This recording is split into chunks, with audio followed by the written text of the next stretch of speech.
हिमाचल प्रदेश के अर्की में राजनाथ सिंह ने जनता को संबोधित करते हुए कहा कि देश की सीमाओं की रक्षा में हिमाचल का अहम योगदान है। यूक्रेन रशिया की लड़ाई की बात करते हुए राजनाथ सिंह ने कहा कि आर्थिक संकट सब पर आए, लेकिन हमने देश को कमजोर नहीं होने दिया। राजनाथ सिंह ने कहा कि कांग्रेस के कार्यकाल में डबल डिजिट में महंगाई होती थी, लेकिन हमने सिंगल डिजिट पर महंगाई को रोका है। देश की अर्थव्यवस्था के मामले में आज दुनिया में भारत 5वें स्थान पर है। वहीं आगे क्या कुछ कहा रक्षा मंत्री ने, देखिए पूरी खबर।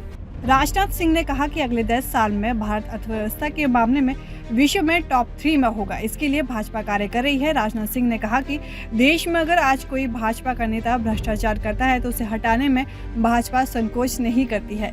वहीं राजनाथ सिंह ने आगे कहा कि पहले टैंक तो बारूद अन्य देशों से लाए जाते थे, लेकिन जब से पीएम मोदी आए हैं तब से देश आत्मनिर्भर बना है। अब टैंक तो गोला बारूद हेलीकॉप्टर हथियार यहाँ ही बन रहा है। पहले हम बाहर से खरीदा करते थे, लेकिन आज टॉप 25 में हिमाचल है, जहां से दुनिया में ये सब हथियार तो टैंक दिए जा रहे हैं। वहीं जयराम ठाकुर की पीठ थपथपाते हुए राजनाथ सिंह ने कहा कि जयराम नेक इंसान है, एक भी भ्रष्टाचार का आरोप जयराम पर नहीं लगा है। जब से वे हिमाचल में मुख्यमंत्री के तौर पर चुने गए हैं तब से वे विकास करने के लिए कार्य करते आए हैं। जब भी वे दिल्ली आते हैं तो हिमाचल के हर एक विकास मॉडल के बारे में प्रधानमंत्री नरेंद्र मोदी और अन्य बड़े नेताओं से बात करते हैं। आप भी कहीं कोई ऐसा वादा न हो जाए जिस वादे को हम पूरा न कर सके।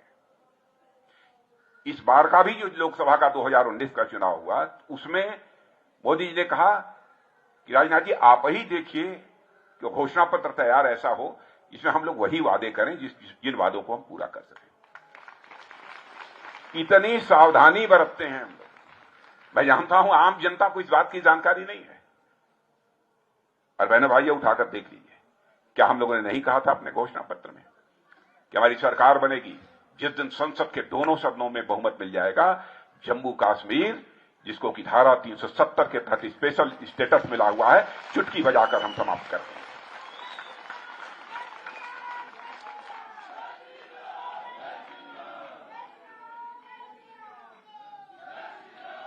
हमने अपने घोषणा पत्र में यह भी कहा था कि हमारी सरकार बनेगी भारत के विभाजन के बाद, चाहे वह हिंदू होगा, सिख होगा, ईसाई होगा, पारसी होगा, यहूदी होगा,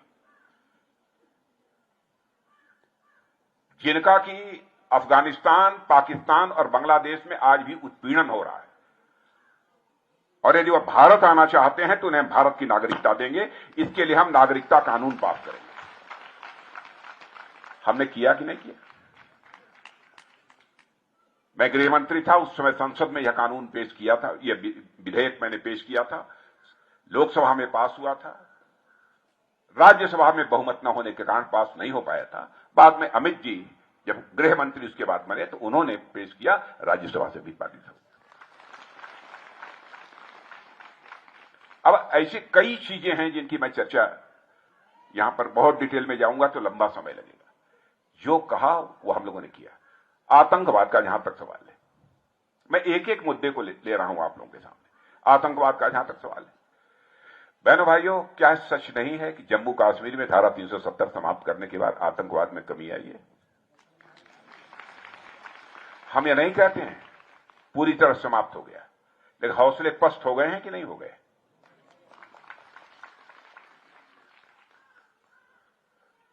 और यह आतंकवाद पाकिस्तान के द्वारा स्पॉन्सर्ड है, पाकिस्तान के द्वारा इसको प्रश्रय दी जाती है।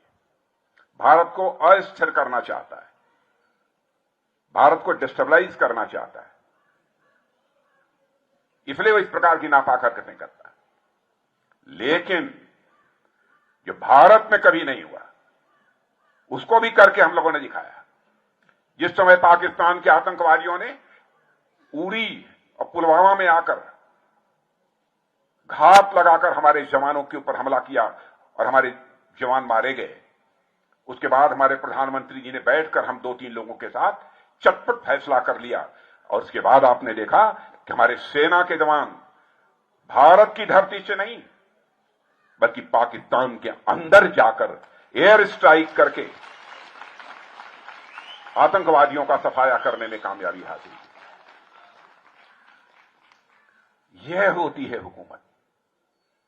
हुकूमत की हनक होनी चाहिए बहनों भाइयों। यह मत देखिए प्रत्याशी कौन है, प्रत्याशी कोई होगा। इतनी बात तो पक्की है, प्रत्याशी एकदम गंदा होगा तब भी उसकी यह मजाल नहीं है कि यदि विधानसभा में चुन कर जाएगा तो जो भाजपा आदेश देगी उसके खिलाफ वो काम करेगा। कम से कम इतना तो नहीं होगा। और आप सभी लोग राष्ट्रवादी हैं, राष्ट्र की रक्षा करने वाले लोग हैं। यहां की माताएं वीर प्रसूता माताएं हैं, वीरों को पैदा करती हैं। अभी मैं कुछ ही महीने पहले कांगड़ा आया था। यहां के जो हमारे भूतपूर्व सैनिक हैं और जिन परिवारों के जवान हमारे शहीद हुए उनको सम्मानित करने के लिए शायद समाचार पत्रों में आपने देखा होगा। बहनों भाइयों, इस देश की सीमाओं की सुरक्षा में इस हिमाचल का बहुत बड़ा योगदान है। जितनी भी चर्चा की जाए मैं समझता हूं कि वह कम है। अब